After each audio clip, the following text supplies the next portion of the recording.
Though we have all traveled many uncertain roads, we have always recognized something wasn't right. We searched high and low, yet our paths had never intersected. Our desire to seek truth, then to speak true, has brought us all together. That thing of ours is rooted in truth, because truth is the only unshakable foundation. In the greatest book, it states in John 8:32, "For ye shall know the truth, and the truth shall make you free." Truth is a powerful force. It is the foundation on which all great achievements are built, and the bedrock of trust and respect in any relationship. When we are rooted in truth, we can be confident that our decisions and actions are grounded in reality rather than in speculation or wishful thinking. The pursuit of truth is not always easy. It requires courage, perseverance, and a willingness to face uncomfortable facts. But in the end, the truth is always worth it. It allows us to make better decisions, to build stronger relationships, and to create a more just and equitable world. From politics and world events to entertainment and pop culture, we've got you covered. We'll explore our history and the stories that matter to uncover the truth that lies at the heart of each one. With our fingers on the pulse of the news cycle, we'll provide the insights and analysis you need to stay informed and engaged. As we stay rooted in truth and let the truth guide us in all that we do, let us be willing to listen, to learn, and seek out the facts, even when they challenge our own assumptions or beliefs. Let us never forget that the pursuit of truth is not just an individual endeavor, but a collective one. Only by working together With honesty and integrity, can we build a better future for ourselves And for generations to come. This is That Thing of Ours. How's it going, everybody? Thank you for joining us today on this Tuesday, 26th of August, 2025. I'd like to thank each and every one of you for joining us on Facebook, YouTube, Twitch, Rumble, Locals, and Pill.net. and if you haven't already, please take a minute and give us that virtual hug. If you're over on Rumble or YouTube, hit that thumbs up. If you're over on pill.net, take that red pill. And if you're over on Facebook, you got like 7 choices. So run over there and clickety click. Clickety click, everybody. All right. Well, thank you for joining us. Let's go ahead and say hi to the fam. Got Liberty in the house. Howdy, Liberty. What's going on, man? We got Mike in the house. There's Mike. What's going on, Mike? Our resident genius. By Hey, the yes. way. Yeah. We got Chad in the house. Hey, Chad. He makes our show smarter, by the way. All of them. All do. of them do. Yeah. They really do. We'd be screwed without them. We got Silver in the house. Hey, Silver. And hi, Cal Bear. I'm sure he's Yeah. lurking What's up, somewhere. Cal Bear? And we got Steph in the house. Good evening, Steph. I agree, Silver. It is a great time to hit that thumbs up. Yep. There's our wonderful Miss Steph. And over on Build, we got Sheriff Hector in the house. What's up, Sheriff Hector? Thanks for joining. So how's everyone doing on this Taco Tuesday? I mean, it is Tuesday. I mean, we know Mike's a rebel. He has tacos on Wednesday. Yeah. So Well, you know, there's that. And yeah, well, I mean, any day's a good day for tacos. I think it should be taco every day, I mean, especially from Coyote Cafe if it's not in San Diego. pizzas, every day's a good day for pizza too. Not as much as tacos. Traitor. I know. Okay. We can agree to disagree. Sure. Why not? I can't help it. You're wrong. It's okay, though. Whatever. Are we ready? Pizza is more fattening.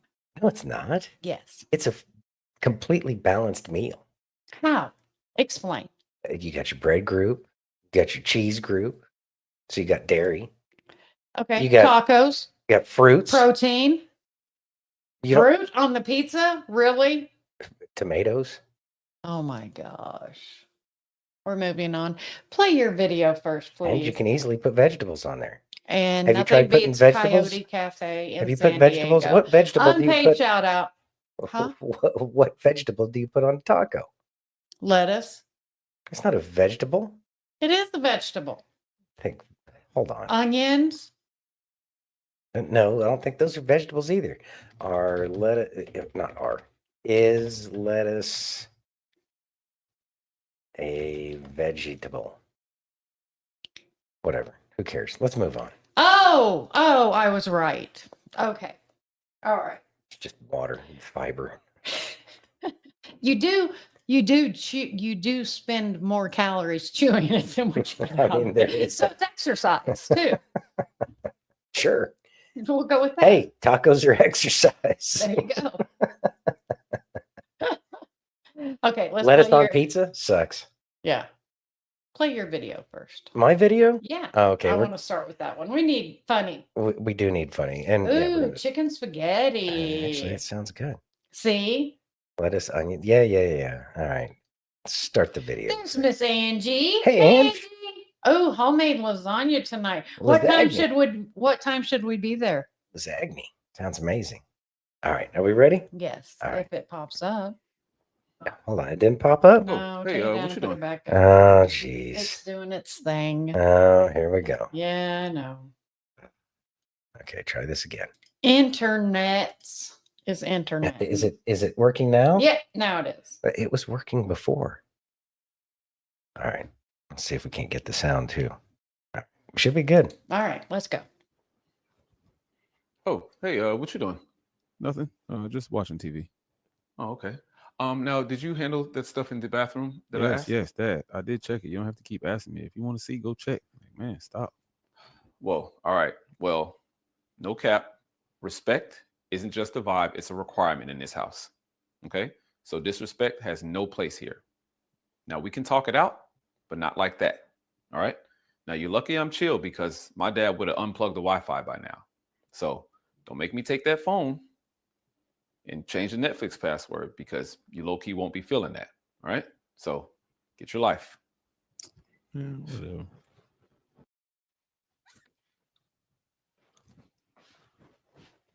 What you out here doing? No, just watching TV. Okay. Did you finish all that stuff I asked Yeah, you? stop, man. Stop asking me. You can go check if you want to see it. Like, come on. What?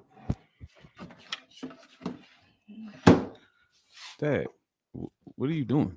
I'm just trying to figure out who you're talking to. Because one thing's for certain and two things for sure. You ain't about that life. And me, I show up to basketball courts with a pair of jeans and some boots on. You know why? Because I ain't playing. So check your tone before I check it for you. Now get in there and go check to see if all that stuff is done. I did it already. Well, double check. Man, What? Nothing. Oh, okay.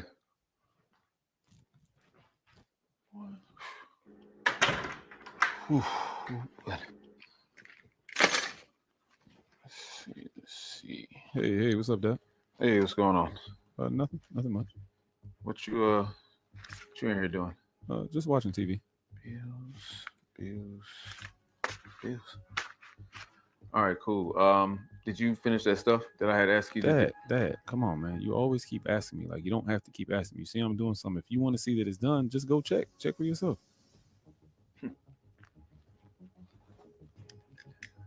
I'm sorry. I wasn't I didn't really hear what you said. Can you repeat that for me?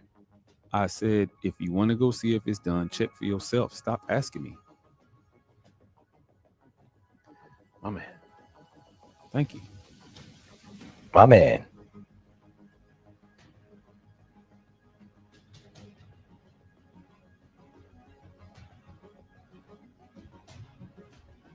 Got the belt flying across the room. Raise your hand if you had a parent like that. Yeah, I mean, ain't no disrespect like that. Yeah, that was a funny video. We just saw that earlier today. We figured we'd share that with you because the giggle was good. The giggle was good. The giggle was good. Yeah. And there are differences in the generation. Exactly. Yeah. Oh, no, he didn't. Go check yourself. Excuse me? What? I didn't ask for me to go check. I asked you to go check.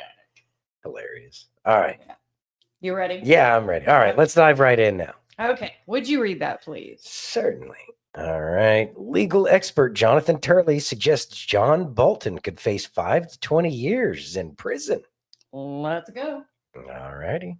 He's been accused of using classified information in his book that he wrote in 2020. Do you know what was in that book? What classified information he wasn't supposed to share? Yeah, that's what is intriguing here, because these are long-standing allegations that the book indicated or referenced classified material that he may have acquired when he was in the administration.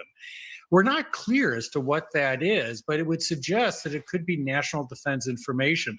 The reason that's important is that creates a heightened potential penalty. So you can have penalties that range from 5 to 20 years. 20 years tends to be the sentences for concealing information, obstructing justice. Simply having classified information can weigh in at about 10 years. And there are often multiple counts because each of those documents can be charged separately.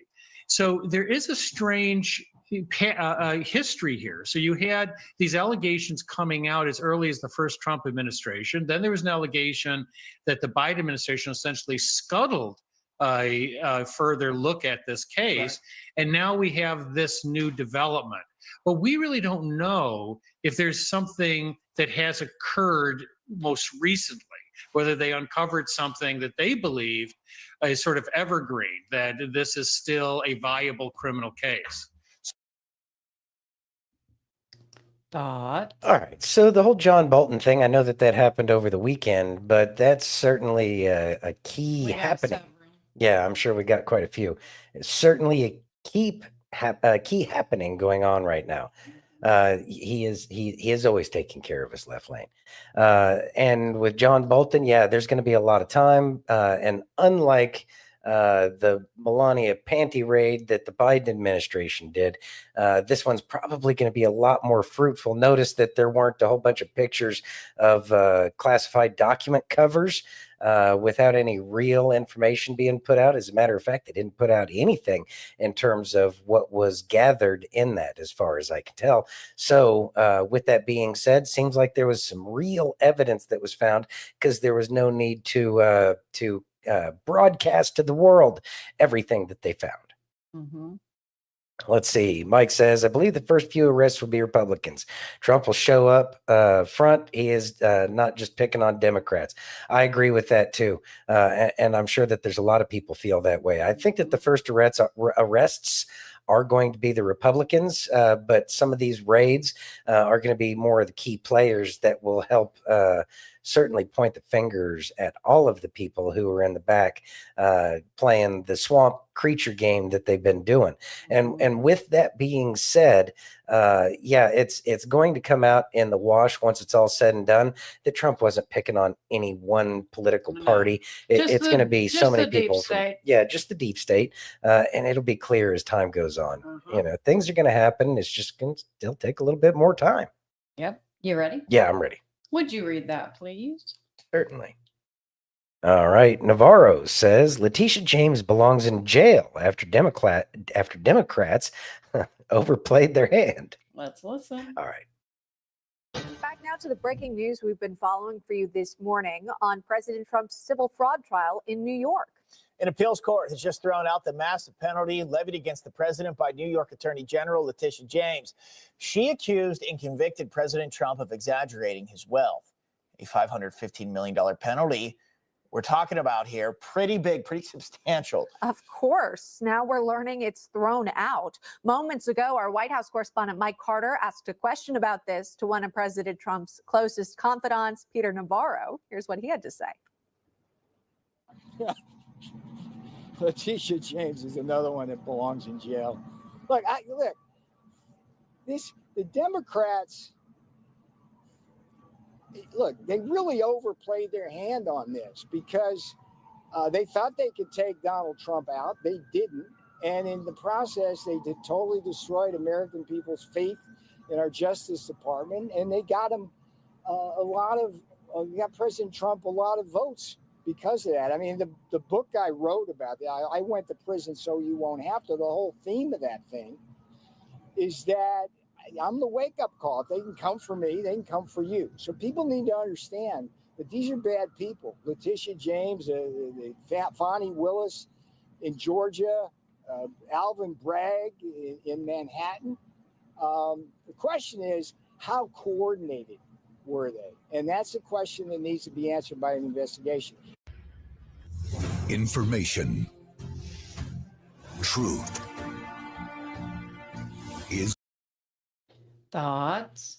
All right. So, oh wow, left lane. Before that, let's see. Can you guys do me a big favor? Say a prayer for one of the Mennonite brothers. He fell to his death yesterday. Yes, most certainly. That is huge. that is huge. You want to go ahead and say a prayer real quick? You're good at it. I'm not good at leading prayers. Oh Lord. Okay, so here we go. Prayer for. Can we have a first name, left lane? Because that would help out. So that way we can kind of make it more specific. But in the meantime, Yeah. You want to read Mike's real quick? okay. And before we get to that, Mike says, I believe the first arrest will be mostly underlings. The big fish will come right before the midterms. I agree, Mike. That's an agree. interesting perspective. I mean, I can see that. I can see that. Yeah. Whew. All right. So We'll get back to the prayers. we'll Go get ahead. back to the prayer here in a little bit. All right. So as far as Letitia James, the guy chuckled, thought it was hilarious that she needs to be in jail. And this is more of the okay, thank you, left lane. Okay, so getting sidetracked here, lots of different things going on all at once. Letitia James, her days are getting numbered and she's kind of failing, but we all expected a lot of the things that she was going to do to fail. And it's going to be more and more apparent. But we are going to continue to hear these names as we move further forward. And yeah, it's going to do that. Okay, so let's go ahead and get to the prayer. So for left lane's friend, let us pray. Lord, we hear that one of your children has been called back to you. We ask that you wrap your loving arms around that individual, and not only that individual as you bring them home, but we also ask that you send your loving embrace to those who are left behind. It's those who are left behind who feel the pain of the loss of those that they love. And we ask that you heal everybody and give them the strength and confidence to know that they are now with you. In your son Yeshua's name we pray. Amen. Amen. All right. Very well. Very well. Yeah. You ready? Yeah. Would you read that, please? Certainly. All right, here we go. Paid protesters in Connecticut are big mad that ICE is capturing sick, criminal, illegal aliens. What? What? Let's listen. Reports of widespread federal deportation operations around Connecticut this past weekend were confirmed today by the federal government. Immigration officials say they arrested 65 people in a 4-day sweep. Nearly 30 reportedly have serious criminal records, we're told. News 8 political reporter Mike Cerulli in Danbury, where ICE was particularly active during this operation. Mike. Good evening to you, Darren. Here at the scene right now of a protest, protesting what the feds called Operation Broken Trust. That name, Broken Trust, invokes the name of the Connecticut state law, the Trust Act, which limits cooperation between local and state cops and ICE. And it wasn't just the name of this operation that the feds invoked. They also singled out one Democratic state lawmaker in particular. In cities all across Connecticut, ICE agents and their federal partners went to work conducting Operation Broken Trust. Among those nabbed in the operation, ICE says, was this Danbury man in the country illegally and convicted on drug charges, harassment, carrying a prohibited weapon, cruelty toward a child, and obscene communication. In Stamford, ICE says they apprehended this man, also in the country illegally and once arrested for robbery, assault, and breach of peace. All right. Okay, so people are going to protest. I have no idea why they're protesting the arrest of those people that were here to replace them. But then again, you know, sheep will do sheep things. And they really don't know any better. So they're going to complain. They're going to whine. But in the end... Would you like some cheese with that wine? Would you like some cheese with that wine? But they're not going to be able to understand the full gravity of it. Now, with that being said, they're thinking with their heart and their heart alone, and they're not using logic or reason. And so it makes it difficult for them to be able to understand the things the way we understand them. But they're making the assumption that we don't understand that they're coming from these third world countries that are not good. But charity always begins at home. And I think that this is one of the key problems is that we can't help any other nation until we get our home cleaned first. You know, if you live in a house, you know, hoarder level 5 kind of stuff, you got to clean the house out before you can invite anybody else in. But on top of that, once you have your own house in order, then you can go out more easily to be able to help other people. Now, are we supposed to be completely filled up? No, not necessarily. Filled up in terms of all of the wealth and everything this nation already has. But the problem is that our wealth is being drained from us like a bunch of parasites. The problem is these people don't recognize that these people who have come here illegally are acting in a parasitic kind of way, because they're taking our jobs, they're taking our money, and they're sending that back to their home. And then more than likely, most of them are going to bail out after they can, because they don't want to sit here. They don't want to stay here and pay excessive amounts of money when they can go live in the lap of luxury back home. I get it. So we can be better capable of helping these other nations, which would secure our borders better if we were actually making sure that things were good here first. Then we can do things the right way everywhere else. But people got used to the concept of USAID, which was really not doing anything to help us out. As a matter of fact, it was weaponized against us to bring these, what in the end are invaders, because they're not coming here waving the American flag, trying to become citizens. No, they're trying to take money. They're taking jobs. Actually, they're taking our money. They're taking our jobs. They're taking our houses, and it's causing all of these problems. And not only that, they usually get stuck, not usually, but well, I don't know. I really can't speak too intelligently on it, but I will say that the employers are paying significantly less than what they would be required to pay an American citizen who was doing it. So therefore, again, take. What are we really getting out of it? So it's difficult to be able to try to communicate to that people who are only thinking about, well, they're leaving their home because it sucks so bad. Yeah, it sucks so bad, but look at what they're doing to our country. Making it worse. Making it worse. Anyway, Silver says, can you believe Washington, D.C. was more dangerous than Bogota, Colombia? I can.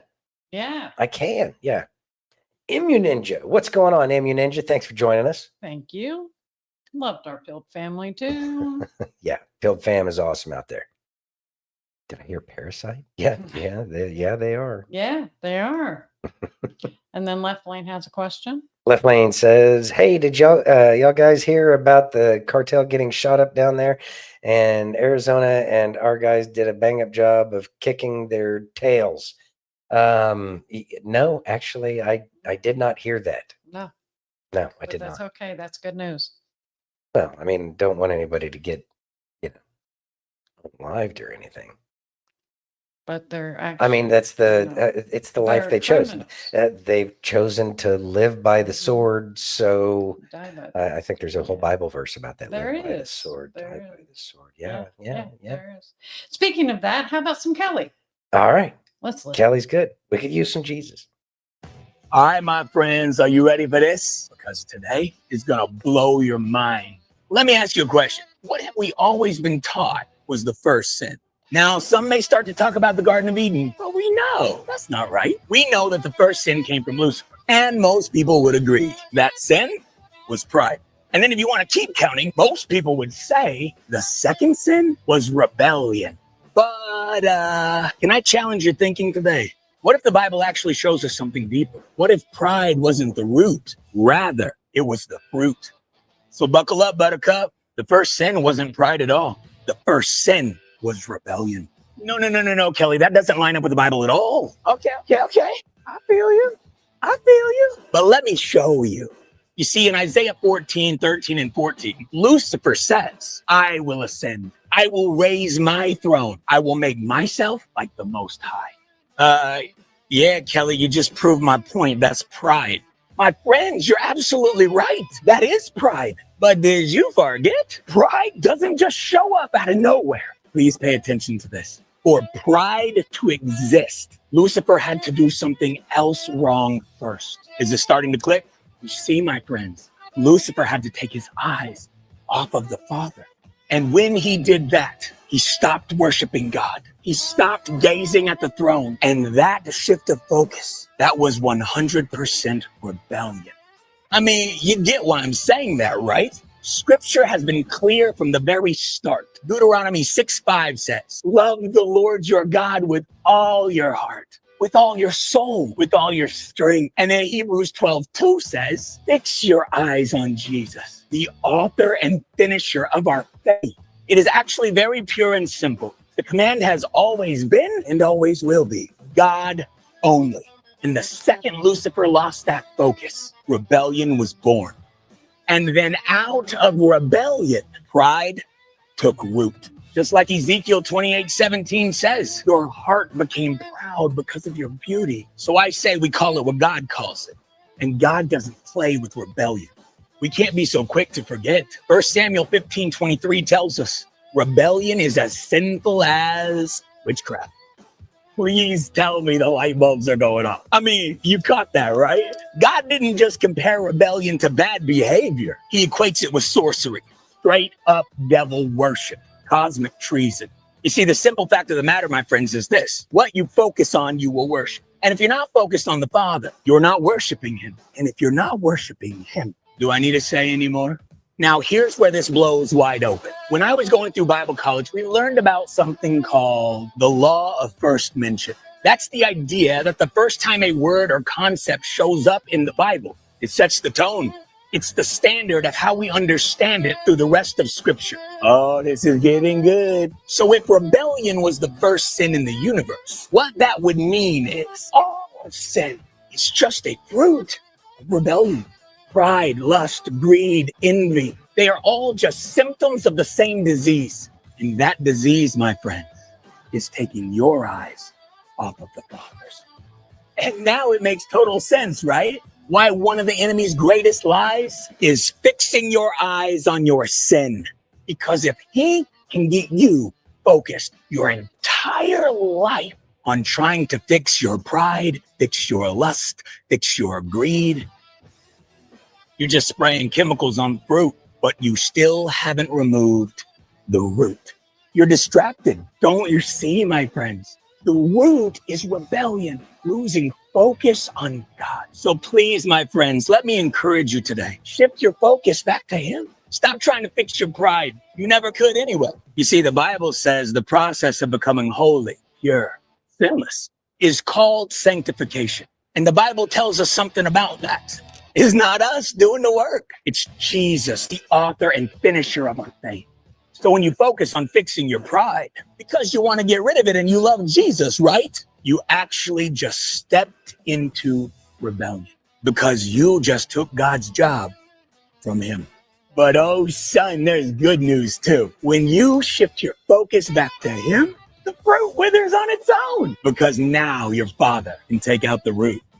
So in conclusion, first sin wasn't pride at all. It absolutely was rebellion. The very moment the creation took its eyes off the Creator, that is rebellion.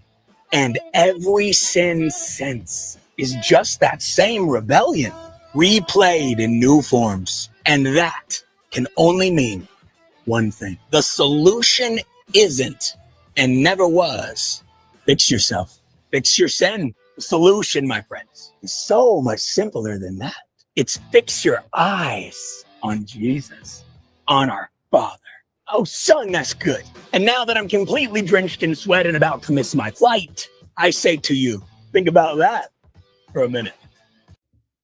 Think about that for a minute. Thoughts? So it wasn't the apple in the tree. It was the pear on the ground. Never said an apple. Anyway, so what I was saying was it wasn't the apple in the tree. It was the pear on the ground. Allegory, dear. Okay. Anyway, most people understand it to be an apple, and when you say an apple, they understand what we're getting at. I'm sure it was a fig. And who cares? It's probably something we don't even know. Probably. Okay. Probably like a pomegranate. Oh, jeez. No, it can't be a pomegranate. They love pomegranate. But they had pomegranates in the temple. Yeah. Anyway, Sucking on back. gonna suck you on back. So it's about keeping our focus on God. And when we keep our focus on God, we don't have a chance to focus on the other things, which in the end, the root of which is rebellion. And that makes so much sense. It really is rebellion. Now, I understand that Satan was designed the way he was designed. And so it's all part of God's greater plan. But what we really need to do is we need to focus on God and not the schemes and the tricks of the devil. It's really, we can't defeat the devil. That's not what we do. We need to focus on God and what he wants us to do. And so therefore we need to produce good fruit. Yes. Which apparently isn't an apple. Just saying, it was probably a fig. Ready? Yes. Would you read that, please? Certainly. Burgum says the officers of the U.S. Park Police have been re-empowered by President Trump. Let's listen. All right. Maybe. It's interwebsing today. Well, oh, Lord. Well, one of the special things about being the Secretary of the Interior is you have an opportunity to work with 5 different law enforcement agencies. And the one that's got the biggest impact right here in Washington, D.C. is the U.S. Park Police. This is an organization that was founded by George Washington, none other, in 1791. But boy, they've been re-empowered by President Trump in 2025. You just had the stats up there. Crime is way down, but morale is way up across the over a dozen federal agencies that are all deployed working on this. And you can ask any of the cabinet leaders, Pam Bondi, Pete Hegseth, Kash Patel, Kristi Noem, any of us that are working with these law enforcement agencies, say the enthusiasm and morale is through the roof because they know that President Trump has their back. He's not just backing the blue with words, but he's backing it with actions and with support that's going to actually turn this around. And when Washington, D.C. becomes the safest capital in the world, it becomes a role model for the rest of the world, becomes a role model for every city in America. Bob? All right. So the Park Police, it's a part of the National Park Service, and they've been serving proudly since 1791. And why should they not be empowered to do police kinds of things? But the good thing is this would explain why crime, no murders since President Trump decided to go ahead and federalize everything and empower all these people with police powers. I think it's a great thing. And why shouldn't they? They've been serving this nation for a long time. Are they going to go out and they're going to kick down doors? Probably not. But it's another set of eyes that has the ability to communicate and to be able to provide support in any number of ways.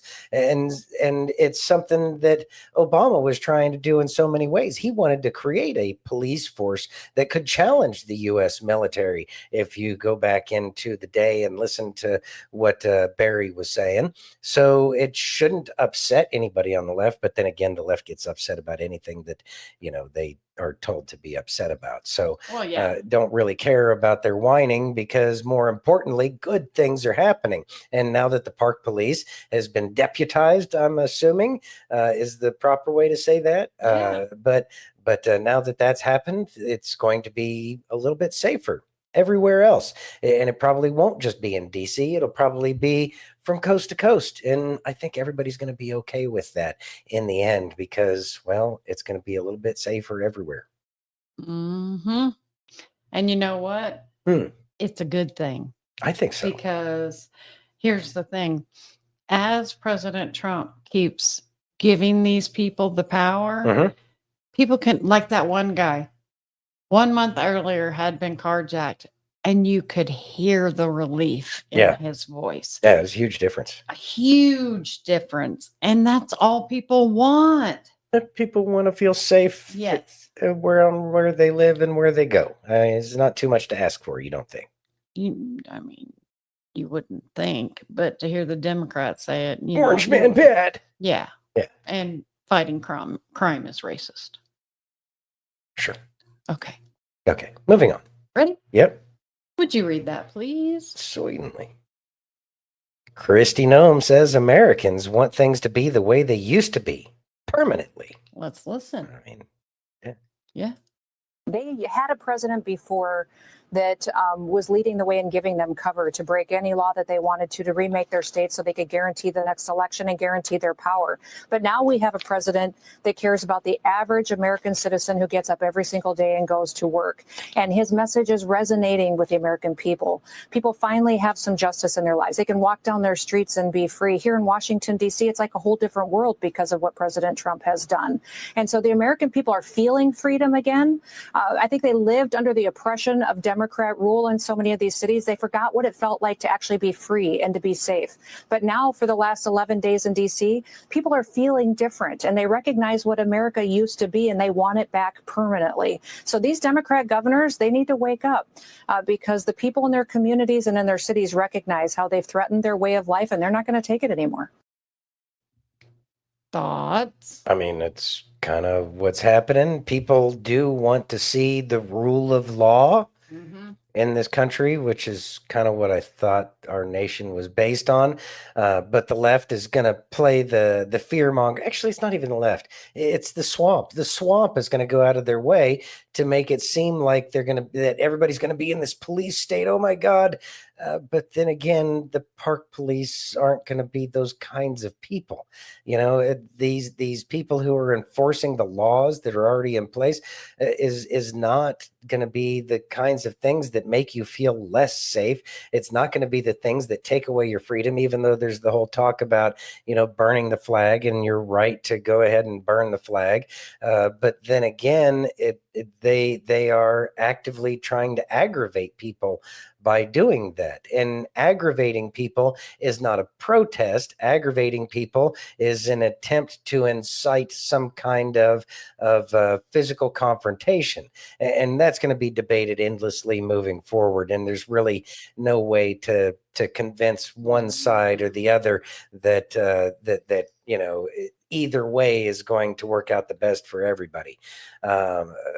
But as we learn what freedom is again, and as we have less of what we've been told is so good for so long, that and people start to feel the effects of not having or not being lied to by all the positive movements that are traditional American rule of law kind of concepts, people will reawaken to the concept of, oh, I get it now. And that's what we're really looking for, is we just want people to recognize what a true rule of law would look like. Because people don't really know anymore, because it's been so long. How many generations have been going through this? Where, you know, just take Obama and don't even go back to the Bushes or Clinton or any of that stuff. That just from Obama forward, we've had no idea. But even further back, we've had our freedoms chipped away further and further and further. And we've been given amnesty. You know, we've done all these things to allow these people to come in and take over the things that really is this nation, when all we really want is we want people to go through the front door, and then we won't have all of these problems. We won't have to hear about all of these, you know, what they don't like to be called illegal aliens, but we won't have all these illegal aliens making a mess of everything. Whatever. Anyways, Chop says, the reflexive emotion followed by action based upon said emotion is a strong indicator of being enslaved. If there was only a way to communicate to the people who are using reflexive emotion. Yeah. Silver says, a man arrested today for burning a flag outside the White House. Well, you know, that's your freedom to do that kind of thing, and then, you know, get arrested for it. Yeah. Anyways, Mike says, freedom is good, but liberty is everything. Amen. Amen. You ready? Yes. Would you read that, please? All righty. Sarah Huckabee Sanders makes fun of weakling Commie Mamdani. Let's listen. All right. Did you see Commie Mamdani not get it done? I mean, that wasn't a lot of weight. That might have been probably less than his body weight. He doesn't look more than 135 pounds anyway. Does that inspire you as just a general observer, Governor? I think my 11-year-old could bench press more than he did. And I think I'd be happy to put him up against him. But it just shows not only are they weak in the weight room, but weak when it comes to providing safety and security. And I'm glad that he's not the mayor of any town here in Arkansas. All right. Well, I'm sure your son could put up more than that. Governor Sarah Huckabee Sanders, thank you so much. Thoughts? He just lifted one plate on each side. Uh-huh. Were they even 45s or were they 35s? I don't know, but Anyway, he he's jumped up. struggling. Well, he jumped up like he, lifted some kind of world record, probably because he had no idea that he was going to have to do that for the political stunt, which is mildly amusing. The political stunts that they put these people through is mildly amusing. I know. And I don't know. I don't understand why people like that guy. I don't either. They're not listening to the things that he's saying. Because he's running in New York and they're crazy there. Well, I wouldn't say In they're New York crazy. City. I wouldn't even say that because there's a lot of people who don't like him. It's just he's getting pushed. Yeah. And he's getting Like Barry. Yeah, he's getting pushed like Barry was, and so many people didn't like him, other than the fact that they were told to like the guy. And that's all I'm seeing with this guy is that he's just a paper tiger. There's really nothing strong or anything there. He's just a tiger made out of paper. Yeah. So it's kind of like, but he has nothing of value to add. Yeah. Anyway. You ready? Yeah. Would you read that, please? Certainly. Cliffe. Cliffe Knechtle proclaims that demonic forces are a real phenomenon. Let's listen. Yeah. If you look at the My Lai massacre and you walk away saying, oh, that was just human beings messing up, you're out of touch with reality, bud. There is a spiritual force of evil that is at work in the My Lai massacre. Acting on people from outside and influencing their behavior. That's exactly right. And that's why Jesus cast demons out of people. It's why Paul writes in Ephesians chapter 6, for our struggle is not against flesh and blood, but against the rulers, against the authorities, against the powers of this dark world, against the spiritual forces of evil in the heavenly realms. There's a spiritual battle that is raging. And whether it's Paul, Jesus, or M. Scott Peck, they're all saying the same thing. Open your eyes and realize there's this personal force of evil called Satan. C.S. Lewis put it beautifully when he pointed out there are two mistakes you can make in your thinking about the devil. One is to make too much of him. Oh, the devil's behind every tree. Yes. The devil always does it. Everything's the result of the devil's doing. That's to make too much of him. But the other's to make too little of him. Thoughts? And that's an excellent point, is we need to have an understanding that he's real and that he is doing exactly what he has been allowed to do. And he's going to do it to his fullest extent. It's terrifying, really. But at the same time, we have to understand that it's not absolutely everything that's going on is done by the devil himself.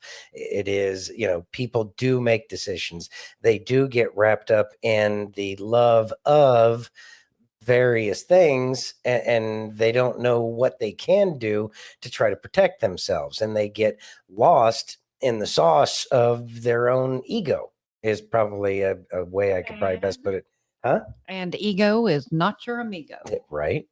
So it's a matter of understanding that we need to protect ourselves as best as we can, but at the same time, recognize that he's not absolutely everywhere, because if the devil is always on your mind and that he's hiding behind every blade of grass just waiting for you to make a momentary slip, then you give the fear more due than it's worth, which in the end is probably kind of what he wants, because we're not supposed to fear.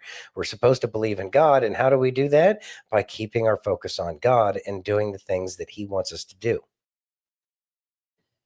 I got a little bit more from Cliffe and Tucker. Yeah, that was pretty neat. Ready? Mm-hmm. Do you think there's more persecution of Christians now, or do you think there's a revival of Christianity in the United States, or is there both? Both. Really? Tell me what you notice. The 20th century had more Christian martyrs than all the centuries before that combined. Yeah, I noticed. Since the year 2000, over 50,000 Nigerian Christians have been slaughtered by terrorists for their faith in Christ. Beheaded right outside the church or inside the church building. That's tragic. And yet I'm convinced that the blood of the martyrs is the seed of the church. I'm convinced that to spread Christianity, I must not kill others, but be willing to die for my faith. Harder to quantify is revival. Yes, harder to quantify. What's your sense? All I know is the past year, I have met more excited followers of Christ on campuses than ever before. I am very excited the way young people are taking Jesus more seriously. I do not think it's a health wealth gospel. I do not think it's a think positive gospel. So I am very, very excited about what's happening. Thoughts? All right. So I think that whenever you are going to see more martyrs created for Christianity, you're also going to see more people being a part of that revival. I think that it's absolutely necessary based off of the war that we're seeing. It's really a matter of how we're seeing it and what is happening and what are we doing to fight for our side. It is extremely important that we do our part to talk to people about God and trying to keep people focused on exactly what they should be doing to increase their relationship with God. Being aware of the fact that there are plenty of people who are the exact opposite and are fighting to have that darkness. The fight between dark and light isn't going away because we see this revival, and I choose to focus on the revival more than the darkness making its strides to increase its hold on humanity. But by making sure that I'm part of what I would like to see, that is going to certainly help out as much as I can. And hopefully it inspires other people to do their part to create that revival and to shun said evil, which is at the same time fighting for its own, I guess, win. As best as it can. We've seen many, many times throughout history where it has been very evil things going on around the world. And Cliffe brings up a good point. I would say that the Crusades, as much as it was trying to stop the darkness that was happening in the Middle East, either way, it was war, and that war isn't what is good for what's good for good.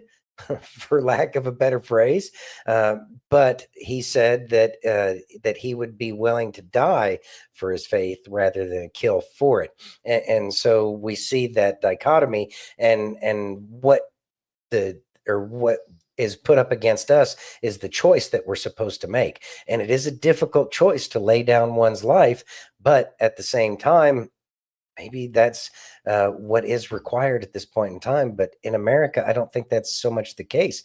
I think it's about increasing the faith that we have here. And based off of my understanding that America is a chosen country for God, that God is winning here. But I think that that's because we are supposed to be that shining city on a hill, which is the lamp for the rest of the world to follow. And I would say that because President Trump, he's not Jesus reincarnated by any means, but he is fighting for Christian values, and those Christian values, he is seeing significant successes through the lack of war that we've been seeing, which has been so much a part of everything that we've had here in this nation for so long. So I do believe that the revival is gaining a stronger foothold, but we have to do our part to make sure that that revival becomes greater and greater every single day. Yeah, absolutely. You ready? Yes. Would you read that, please? Of course. Stephen Miller says DC is run by criminals who work with dangerous terrorists. Let's listen. I mean, we knew that. Yeah. Because they've lost control of their place. Steve Miller, please say a few words. Thank you, sir. So just to, first of all, follow up on what the vice president said. No police officer working in the city can remember a time in their lives when there has been no murders. You can work at the police department for 20 years, 30 years, your whole life. We've checked the records. No one can even find a record of being murder-free for as long as we've been murder-free under President Trump's leadership. Additionally, and the president spoke about this before, we've uncovered, in the process of uncovering, a massive scandal in Washington, D.C. with the doctoring of crime stats. And the Department of Justice, under the Attorney General, is leading the effort to uncover this. But when we ultimately share the results, it will stun you. The extent to which, even though D.C. had the worst crime in America, honestly measured, it dramatically understated how bad it was. There's even accusations that murders and homicides were reported as accidents instead of murders. I mean, this is how severe the manipulation of the crime data has been in this city, and it will all be uncovered and it will all be brought to light. You know, I've had a chance to spend some time, as has everyone here, with the police officers in the city. Members of the public are going up to them and thanking them, just overflowing with gratitude, because for the first time in their lives, they can use the parks, they can walk on the streets. You have people who can walk freely at night without having to worry about being robbed or mugged. They're wearing their watches again.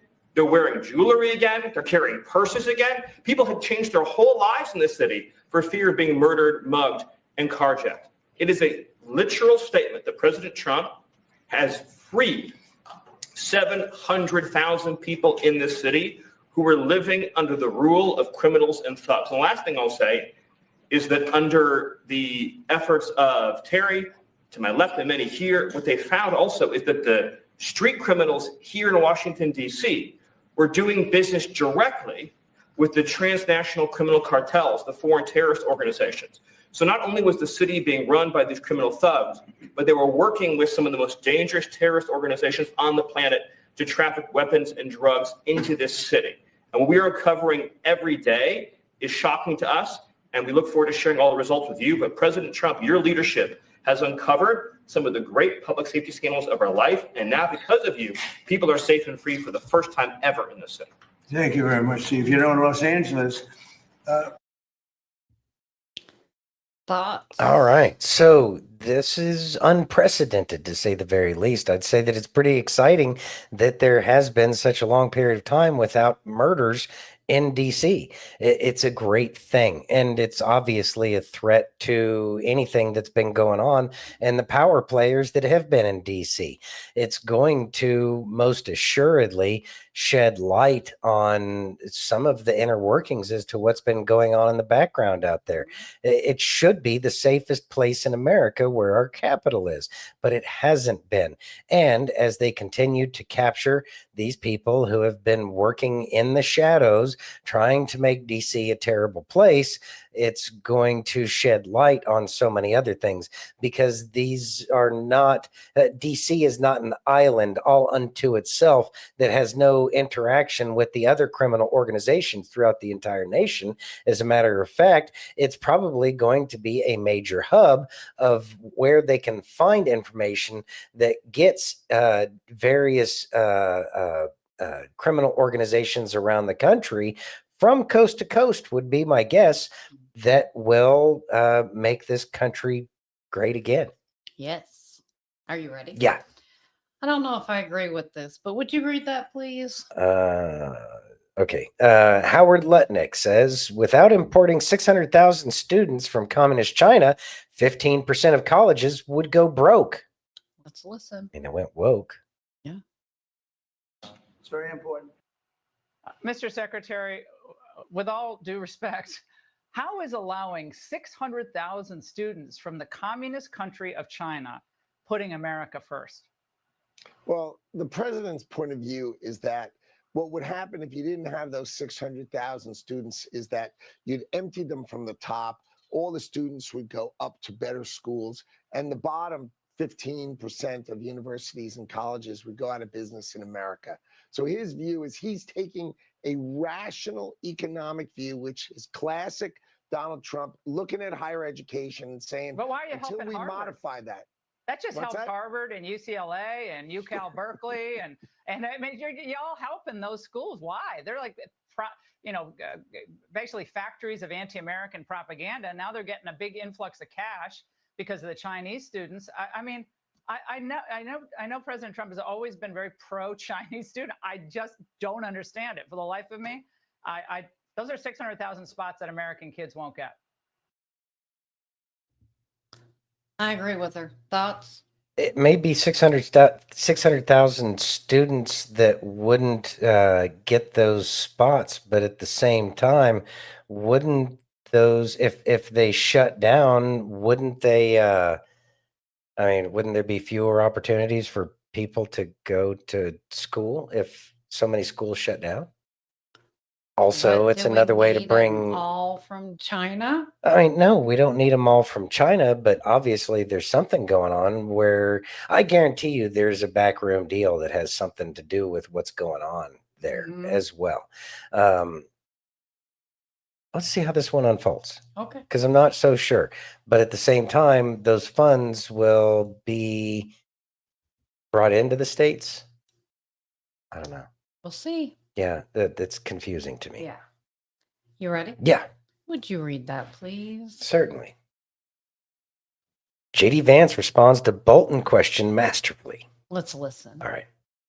But you know, a lot of people have already looked at this and said, this looks a lot like retribution. Is this retribution? Well, who has said it looks a lot like retribution, Kristen? A lot of people who tried to throw Donald Trump in prison for completely fake charges that were later thrown out by multiple different courts.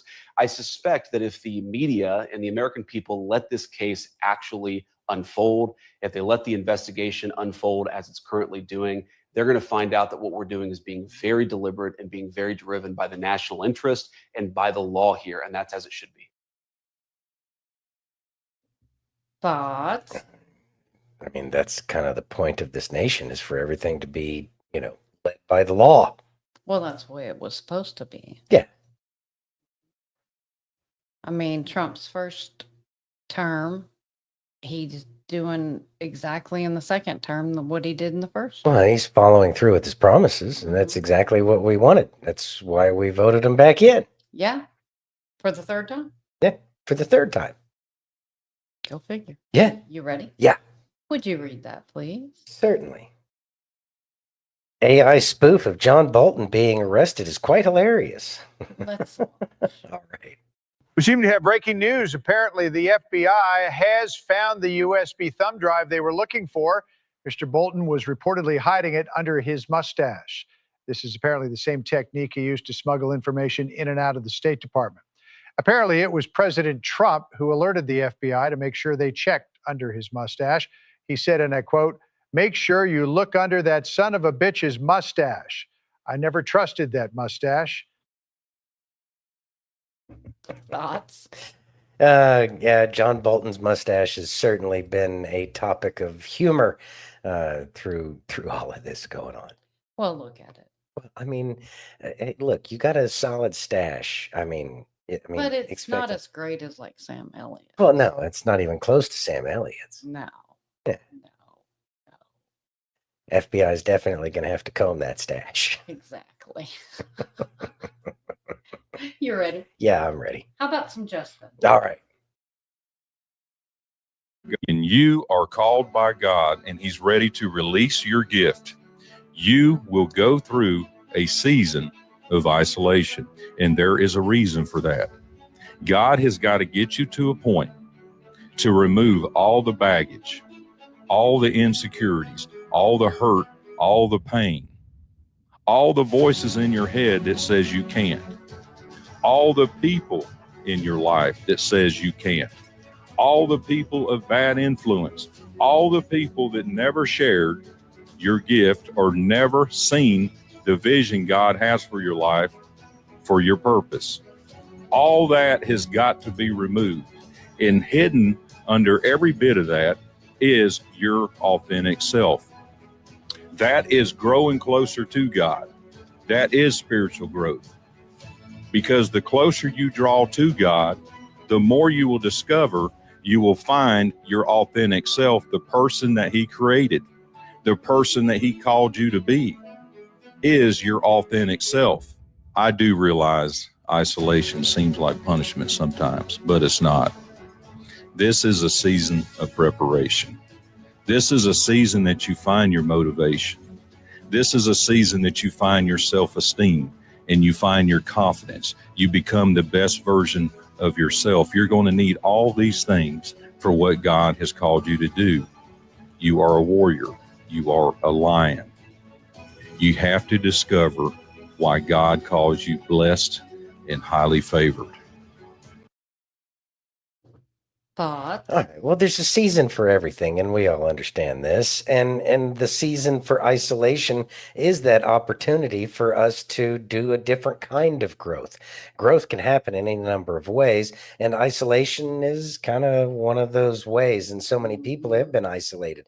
How much have things changed during the whole Rona lockdowns? Now, a lot of people weren't necessarily locked down as much as other people, but a lot of people started to see things a lot differently. And I think that that happens for that very reason, so that people can look at things differently than they did, because you can't grow if nothing ever changes. And so if you do get put into a period of not getting out or not being in and amongst a whole bunch of everybody, you're not in your social circles. And so therefore you have that time for reflection. And during those periods of reflection, you can have tremendous amounts of growth. Is it fun? No, not even a little bit, but it does help us change our perspective. And sometimes that prism, which changes the way we view the light spectrum, is the exact same thing that when we do go through those periods of isolation. So we do grow, we do change. And again, we should count it all joy, because we do see things differently than we did before.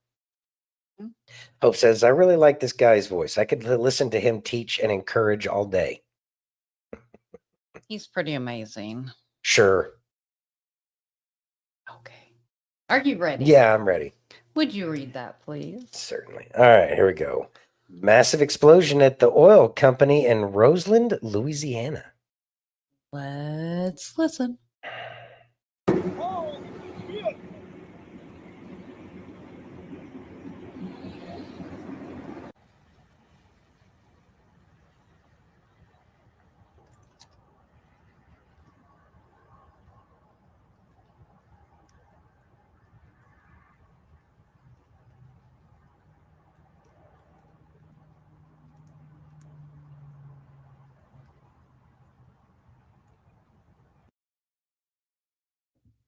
What's the details on that fire, other than the fact that it was a terrifying fire? I mean, it's oil, but Yeah, it was oil.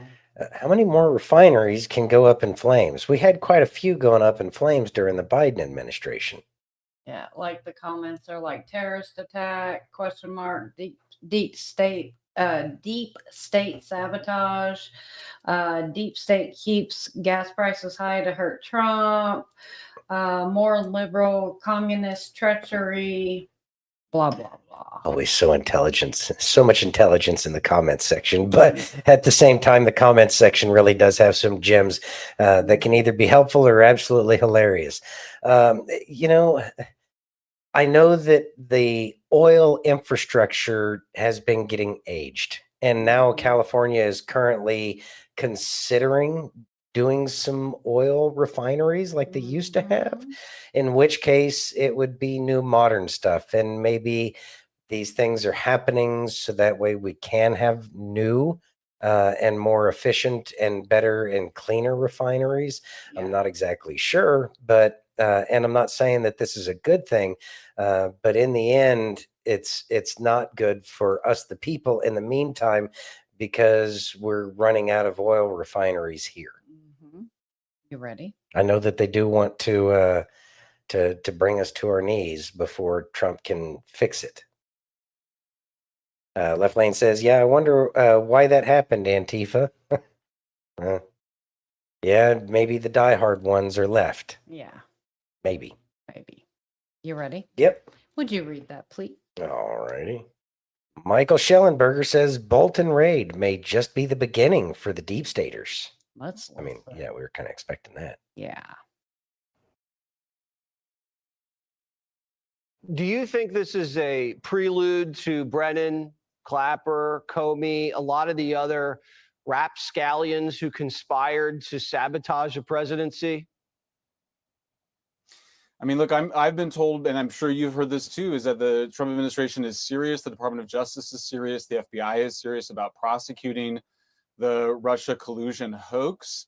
That is what it looks like. And when you kind of look at the whole thing, I mean, to some extent, they're making it up as they go along. But I mean, we had intelligence released a couple of weeks ago that suggested that Adam Schiff, that a conversation with Adam Schiff where he said that they were looking for, maybe not criminal prosecution, but possibly impeachment. That was way back in 2017. Get to 2019, they get that first impeachment. And you see Bolton again saying, he's being very creative in his book, describing all the ways in which he thought that Trump should have been charged with impeachment, or the impeachment process should have gone, and criticizing the Democrats for making their scope too narrow. He wanted it to just be around a whole set of decisions that John Bolton happened to disagree with and make that the basis of impeaching the president. Thoughts? All right. So the rapscallions, I'm still stuck on that word. Shellenberger, he was one of the people that did the Twitter files. Yes. And so I'm going to say that he's pretty well wired in, and he's going to have a lot of those little nuggets of information. Because he plays the game well, he's going to be able to put a lot more of that kind of information out. And I do believe that it is a warning to the rest of the deep staters, and that they are coming for them. And they're obviously going to be causing some problems, and that's to be expected. But at the same time, they are running out of options very quickly, if they have any options at all, other than they're being allowed to box themselves in to a point where they can't get out of it. Yeah. Left Lane says, well, the one reason they want that oil is because it's going to be coming out of Alberta and Saskatchewan. They're proposing a new pipeline to the U.S. going to China, and we make the gasoline. Yay, team. Well, I mean, you ready? That makes sense. Would you read that, please? He's doing something for China over there. I know. All right. Something unscheduled happening with the White House press pool Friday morning. Let's watch. Yesterday's news today. So we're going to see the president at noon today. Last for an week's. announcement. Basis of that, we don't have full information yet, but we also just got a notice from the pool that they've been loaded into the vans for a movement this morning that was not on the schedule. No clear details yet on where the president is going, but it sounds like they might be on the move here very soon. Dana. I love off the records. Okay, we'll stand by and let us know what you hear. Thanks. Thanks. And I can't find anything on it. You can't find anything on that. Did y'all hear anything? I have no idea. But I do remember hearing about this on Friday, and maybe that's the actual interesting tidbit is that there's not a whole lot of follow-up information. So what was that meeting with the press pool? Why did they, round them up? That's interesting, isn't It it? is interesting. I mean, did they throw them in the van like a side of beef, like they did? Like did Hillary? I mean, I don't it's just think so. weird. I don't know. It is interesting, though. Yeah, it's very interesting. Ready? Yeah. How about some Craig? All right. Let's listen. All right. The truth is, you have to remember that God's will is good, but it's not always easy. If hard equals wrong, the cross was the biggest mistake in history. Jesus was obedient even to death on the cross. And the Bible is very clear. 1 Peter 3:17. For it is better. If it's what? Would you say it aloud with me? If it's what? If it's God's will. It's better, if it's God's will, to suffer for doing good than for doing evil. It's better. Suffering is never easy, but if it's God's will, it's actually better to do something hard for the glory of God than do something easy for your own selfish desires. We confuse difficult with not being God's will. Thoughts? I have fallen into that trap on more than one occasion myself. Things get, I wouldn't say difficult, but they get, kind of difficult. Sometimes it's like I start questioning, is this him telling me he doesn't want me to do this?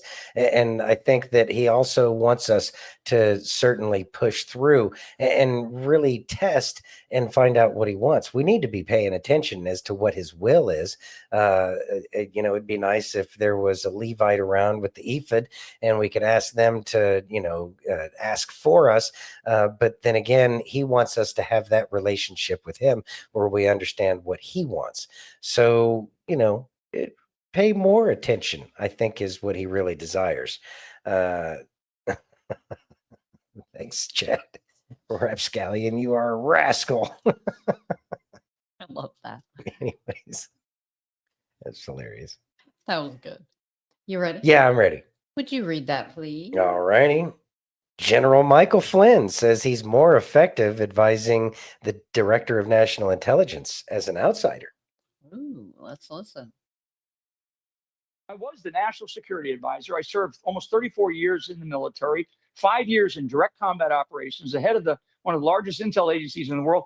I never, they couldn't find an unpaid parking ticket, Matt, on me, but they were going to take me to a court system in Washington, D.C. that they totally controlled.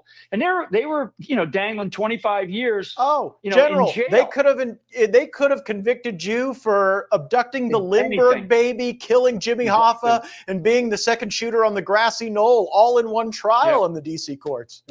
Yeah. And so, you think a guy who's a general in the Army and all this other stuff, this happens to everyday people every day. And it cannot happen any longer, Matt. And that's why I'm glad to see the team that Trump has in there and the kinds of things that they're doing. And one of the big ones that people need to watch is, I think, watch Tulsi Gabbard as the Director of National Intelligence. She is going to reform. And I will say here that I do, and I stay in touch with her on a very close basis to, because why am I on the outside instead of on the inside?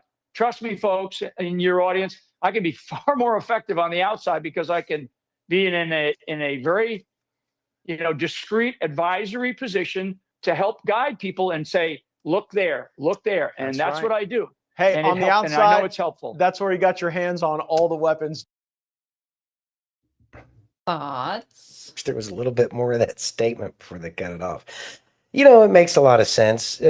General Flynn has not been highlighted as much as he was before, when he was certainly knee-deep slogging through the swamp, trying to find all the swamp creatures that are out there. But he has been probably a quiet hand, helping to point, like he was just saying. And, he's been making the rounds on, various news stations and larger podcasts. And I think that that's absolutely amazing.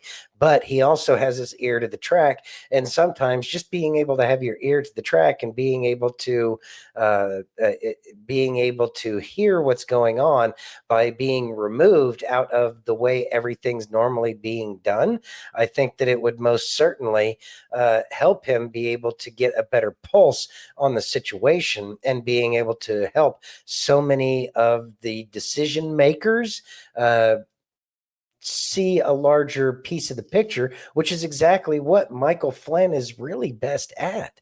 Mm-hmm. Carol says he is on the outside, but I don't believe that for a minute. I think he's on a different kind of the outside, because he's not, because he's in more of an advisory /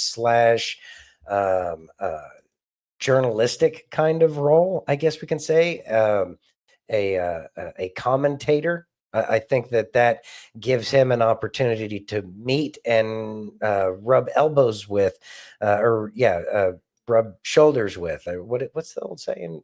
Rub elbows or rub shoulder? Rub elbows. Rub elbows. Yeah, sidetrack. Anyways, pointless. He can rub elbows with a lot more people than he would have been able to before. And I think that that's probably a better deal for him. And it would also most certainly help him be able to get the right information to the right people. Yeah. Yeah, I believe he's busy behind the scene as well, Hope. Hobnobbing. Exactly. There you go. There you go. You ready? Yeah. Would you read that, please? All righty. Oh, wrong way. There we go. All right, here we go. Digital Billboard in Commiefornia says all you need to know about Gavin Newscum. Let's watch. All right. Meanwhile, in Porterville.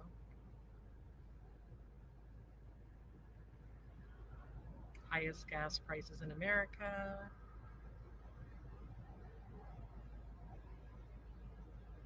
Record crime, violence, and homelessness.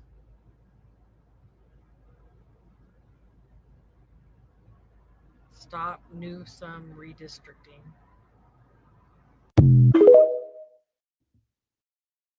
Thoughts? I mean, it's a political ad, so it kind of makes some sense. But would these kinds of advertisements really been allowed? Hopefully, it reaches the right people. And I don't know how it's really working out there, because I don't believe that Gavin Newsom won the recall election. And No. this billboard isn't going to really change anybody's mind. But I think that in the end, in a marketing kind of sense, it's about that exposure. It was like those old Burma shave signs where they would have one sign, every 1/10 of a mile, and each sign had its own little message to it. And so it reinforced that idea inside of people's heads. And I think that reinforcement is absolutely necessary, considering the kinds of things that have been going on in California. And just as President Trump was able to win a lot of states simply because they couldn't cheat enough, I think that same kind of mentality is being utilized to try to get the California base energized to get out there to make sure that they're voting. And I think that that's probably the most important thing that can happen in California at this point in time.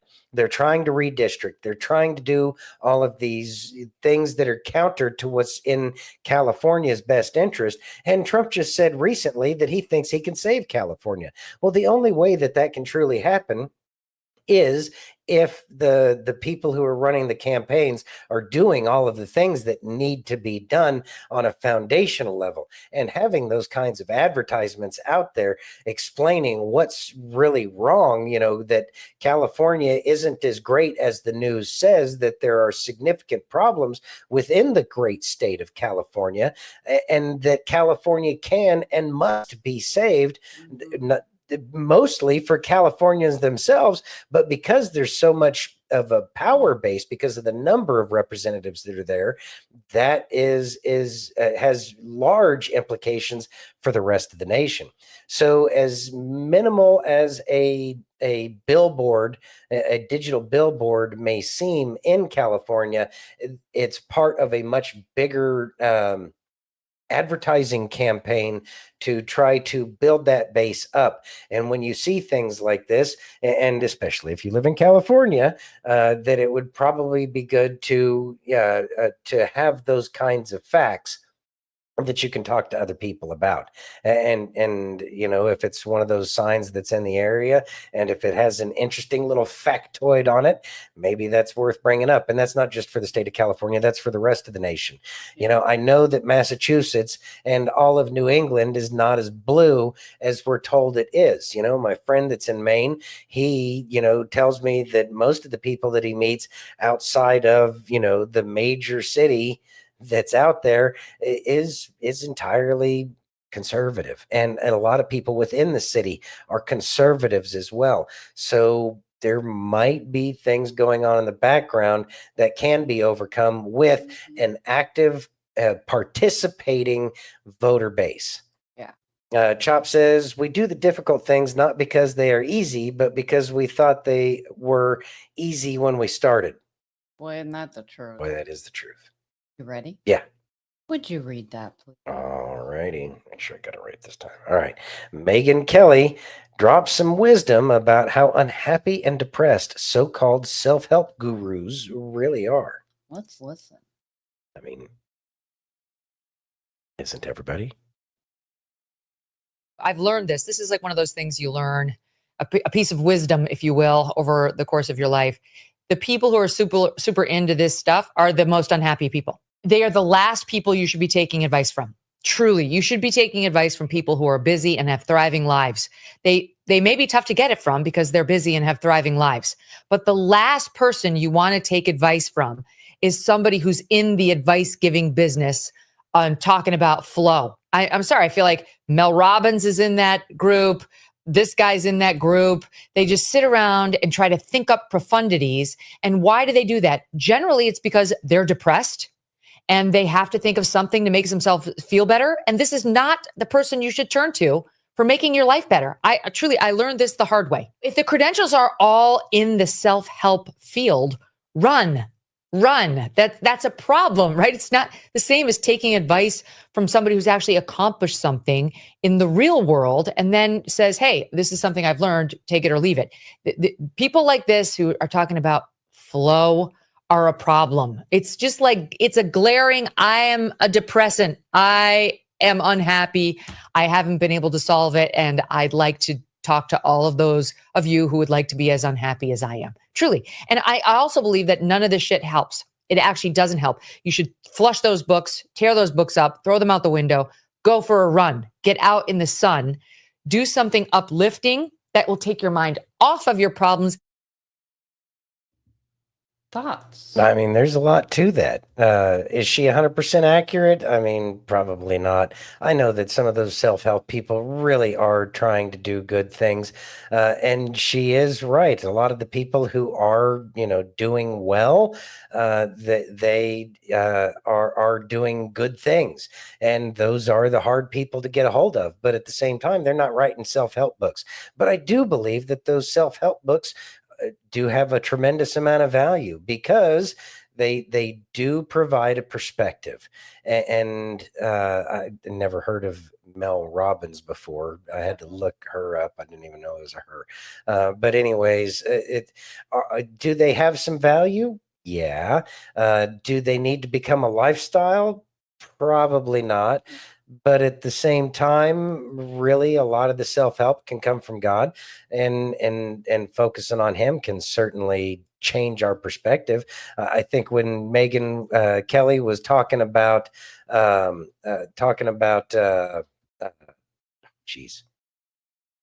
getting out and exercising, get out in the sun, I think that that's helpful.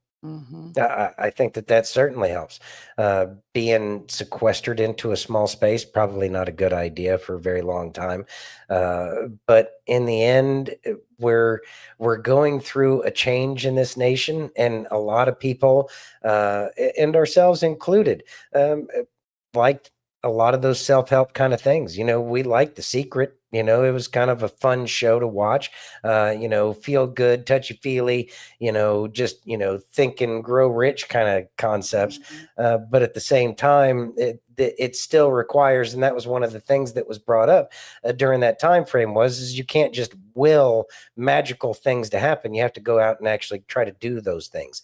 And it's so many people were trying that, but also at the same time, a lot of people realize, especially over the past quite a few years now, people recognize the way to the top was by being probably one of the swamp creatures, because they had it all locked down for themselves. And I think that that's going to be one of the things that change as we move forward. So keep getting out there and trying to do the things to make your life better. And you may fall, but if you don't quit and you keep trying to get up, then you'll be able to do the things that you want to do in life. Everybody here, as far as I can tell, has achieved some success in their life. Most people, it's just merely being able to walk. And we forget about that because it happens at such a young age. But how many times does a child fall before it can finally learn how to walk?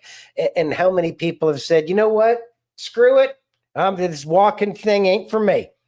I'm just going to crawl around. I might crawl around on all fours, do like a bear crawl for the rest of my life.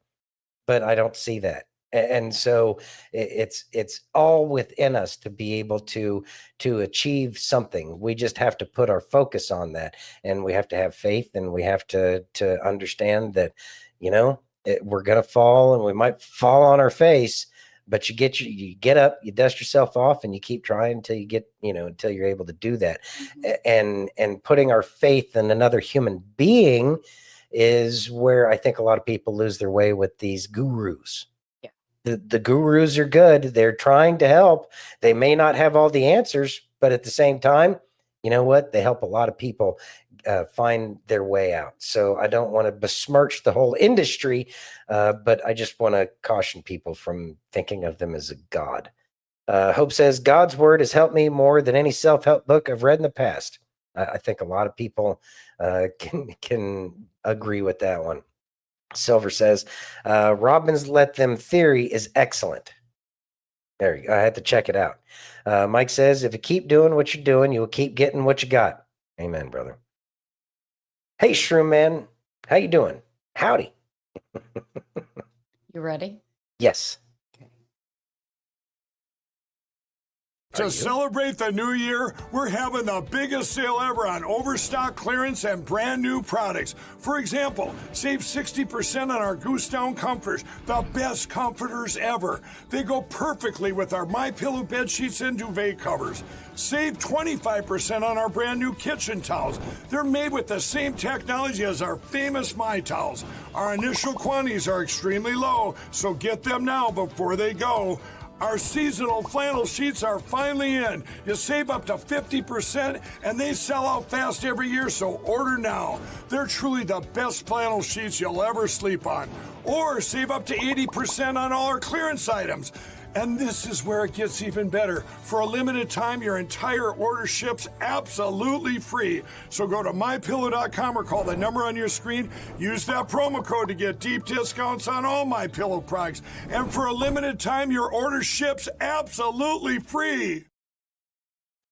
All right, there we go. So good old Mike Lindell selling his MyPillow products. And you know what? Again, we've said it on more than one occasion. MyPillow products, we haven't had anything that we really didn't like. I would say that they're good, solid products. Yeah, haven't heard from Mike in a while. And we try to keep the advertisements to a minimum, and we certainly don't want to be doing a whole bunch of digital panhandling. I don't like asking for money, and we try not to. But at the same time, you know what? We do support the product, and we think it's great. We think they're great products, and that's why. Because we use those products here nightly. Yes. And daily when we shower, because we got the towels and the hand towels for the kitchen.